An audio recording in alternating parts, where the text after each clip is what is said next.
The last economic reset occurred in 1944 with the creation of the Bretton Woods system. The US dollar replaced the pound sterling as the new world reserve currency and was convertible to gold at a fixed rate of $35 an ounce.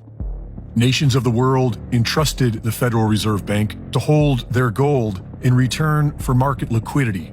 This trust was good up until President de Gaulle of France pointed out that the United States was printing more money than they had in gold reserves to pay for the war in Vietnam, and in 1971 sent a warship to New York demanding their gold back. Days later, President Nixon took the world off the gold standard altogether, allowing the war machine to print endless amounts of US dollars. In 1974, the United States offers use of its war machine to Saudi Arabia in return for their oil to be sold exclusively with US dollars. This becomes known as the petrodollar and ushers in a new era of endless warfare. Andy Schechtman of Miles Franklin has been trading precious metals for over 30 years and lays out the evidence that the world is going back to a gold standard. In 2017, Germany's Bundesbank made headlines when they demanded the return of their physical gold by 2020. Within weeks, the Bank of Austria, the Bank of Hungary, the Bank of Turkey, the Czech National Bank, and the Bank of Poland all quietly began repatriating their gold as well and began buying more. These banks bought more in 2018 than they had bought in the last 60 years combined, and they doubled that the next year. In 2019, the Bank for International Settlements classifies gold as a Tier 1 reserve, rivaling the US dollar for the first time in 80 years. In 2020, the International Monetary Fund publicly announces a shift towards a new system to replace Bretton Woods. Also that year, a new major buyer suddenly appears, anonymously labeled as Other, and begins draining the COMEX and London Metals Exchange of precious metals to an extent never seen before. In August of 2021, Saudi Arabia signs a military cooperation agreement with Russia, directly challenging the US petrodollar agreement. This is immediately followed by the US military's abrupt departure from Afghanistan. In 2022, Russian banks were removed from the SWIFT system. This weaponization of the banking system inspired a massive sell-off of US treasuries, as Russia and China announce a new commodity-backed world reserve currency. Nigeria, Saudi Arabia, and Iran begin selling oil to China for bonds that are immediately convertible to gold. BRICS membership is now nearing 90% of the world population, and all these countries are dramatically expanding their gold reserves. China's Belt and Road Initiative is moving towards connecting nearly 3/4 of the world population into its centralized system with the digital Chinese yuan. And the US government is left holding a bill they can't pay and a war machine they can't afford. The US Mint is making it difficult for citizens to buy gold and silver, as if they want everyone at their mercy when it all goes to zero. Their only solution seems to be total control. This is at least one of the reasons why Elon's Twitter files are spread out like a Netflix series, to keep Americans busy while their entire life savings are swiftly turned to zero. The Federal Reserve increased interest rates. Of course, they had been promising to increase interest rates, and they delivered on that promise. As much as the Fed claims it doesn't care what the markets do, it cares very much about what the markets do, and so it tries to craft what it does with the markets in mind. We have so much more debt now than we had in the past. It's a whole different world. Just because the economy could survive 5% interest rates when we had a relatively small amount of debt to service doesn't mean the economy can also survive 5% interest rates when we have a mountain of debt to service, both in the private and public sectors. But nonetheless, is the biggest interest rate hike in 28 years. So it's very rare that the Fed moves by 75 basis points. So after all these rate hikes, in a world where you have 8.6% inflation, interest rates are still highly inflationary. And so the Fed remains behind the curve. Despite this rate hike, inflation is going to get worse. It's not going to get better, although Powell is prepared to pretend that it will. but I think both consumers and investors are wrong with these expectations. What was neutral in the past when inflation was under 2% is not neutral in the present when it's over 8%, because neutrality is supposed to be an interest rate that is neither stimulative to the economy nor sedative to the economy. It's supposed to have no effect. Well, clearly, an interest rate in a 2% inflation environment is going to have a very different effect if you have the same interest rate in an 8% inflation environment. And so clearly, if 2% was neutral in the past, at a minimum, 8% would be neutral now, and we're not going to get anywhere near 8%, and so the Fed is not going to get anywhere near neutral. And if it's not even going to get neutral, let alone restrictive, what hope does it have of actually solving the inflation problem and returning the annual rate back down to 2%?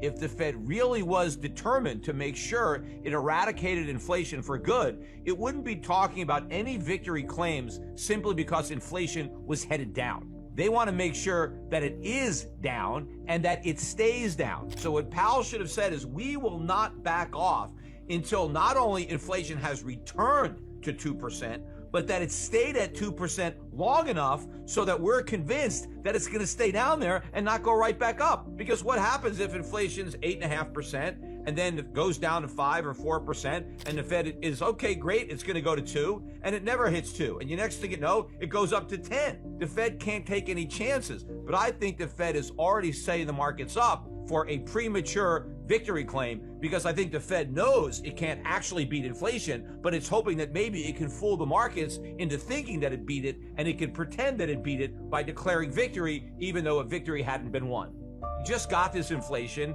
It's not like it's been here for a long time, and so easy come, easy go. It just came around, and now we're going to get rid of it, and the public doesn't expect it to continue because it's so new, and all of that is simply not true. And again, we have had inflation for a long time. It's just that the public wasn't complaining about it for a long time because it wasn't this extreme, but we still had it. And of course, when inflation was predominantly in financial assets, nobody complained. And of course, in the early days of this inflation, if you go back to 2008, 9, 10, the Fed created a lot of inflation, but what that did was prevent prices from falling, not really pushing prices up. If it wasn't for QE1 and QE2, the Great Recession would have been much greater, and we actually would have seen a healthy decline in the cost of living and consumer prices. Why didn't that happen? Well, because the Federal Reserve printed all this money. So yes, there's an inflation problem in Europe. Yes, there's an inflation problem in Japan. There's inflation problems all around the world because central banks all around the world made the same mistakes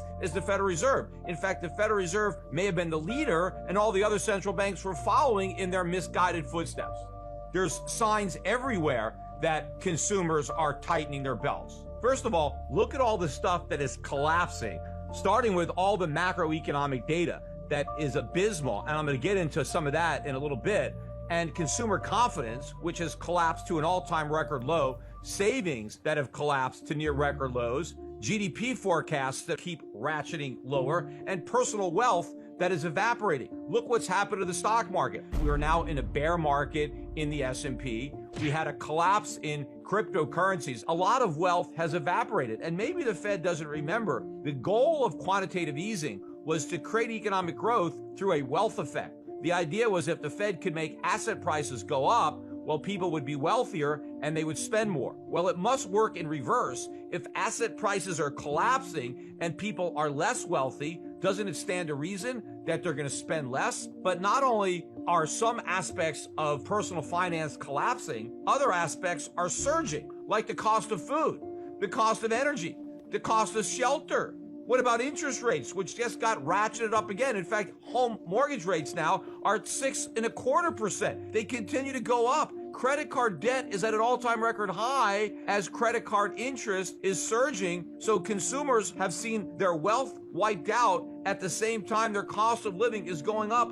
How could you say there's no evidence that consumers are going to be impacted by any of that and that they're not going to adjust their spending in consideration for what has just happened to their wealth and their cost of living. But Powell claims, no, there is no signs anywhere. There's no indication that anything bad is happening to the consumer and the consumer is going to change his habits at all based on what's happened. So number one, that is a lie. I mean, why even tell that lie? Why not just admit the obvious, especially since, and here is the bigger problem, the very goal of raising interest rates to fight inflation is to influence consumer behavior. You're trying to stop consumers from spending. You're trying to encourage them to save. You're trying to diminish demand along with supply so that prices would come down. So the very reason that Powell is raising rates is to influence consumer behavior. Yet Powell is claiming that there's absolutely no signs that any of the rate hikes have done anything to influence consumer behavior,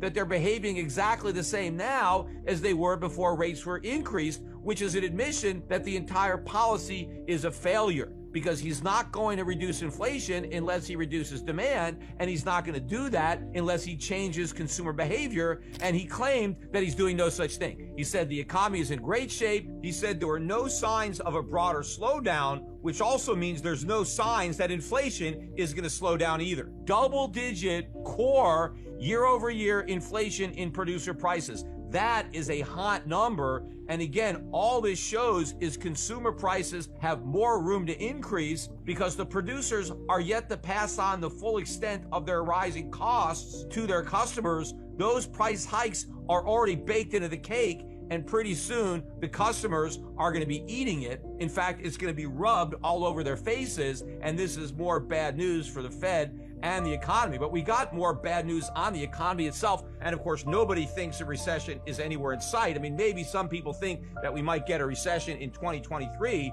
but pretty much nobody believes that we're already in recession other than me. We've been in a recession since the beginning of Q1. And if we're already in a recession, imagine how much worse that recession is going to get as the Fed continues to raise interest rates, as rising prices continue to exact a toll on the consumer, who now has to deal with the reverse wealth effect of watching their stock portfolios and their crypto portfolios crash.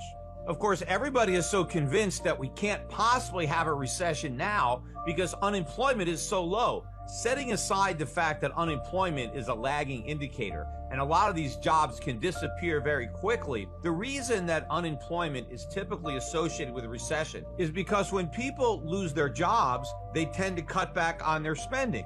And that's normally because their unemployment checks are not nearly as high as their paychecks. Now, that wasn't the case during COVID, and that was one of the problems. So many people received more in unemployment than they earned in salary. But setting that aside, unemployed people spend less, and that bleeds into the GDP, and that leads to recession. Well, what's happening right now? Even though people are still employed, they have to cut back on their spending because prices have risen so much. Effectively, inflation has given almost every American a huge pay cut because the actual cost of living is probably up 15 to 20%. Now, maybe your job, you got a raise and you're making 5 to 10% more, but you still have a huge pay cut. And there are a lot of people who aren't employed, they're retired, they're living on a fixed income, so they didn't get a raise at all, but they had a big increase in their cost of living. So everybody has a pay cut, so now everybody has to cut back on their spending. Think about it this way. Let's say that 10% of the people lose their jobs and don't spend anything. But what happens if 100% of the people get a 10% pay cut? That decline in spending is the same thing as 10% of the people spending nothing, 100% of the people spending 10% less. So because inflation is effectively giving every worker a huge pay cut, even though these workers still have jobs, they're going to spend a lot less in real terms than they used to, and that can cause a recession. Even though unemployment is still low, spending can contract and you're in a recession. But it's not just higher prices taking a big bite out of people's paychecks. It's the fact that many of those people have now seen a big reduction in the value of their retirement savings because of the big drop in the stock market or maybe cryptocurrencies. And so now these people feel that since they've had such a big drop in the value of their retirement accounts, they now have to start making larger contributions to those accounts to make up for what they lost.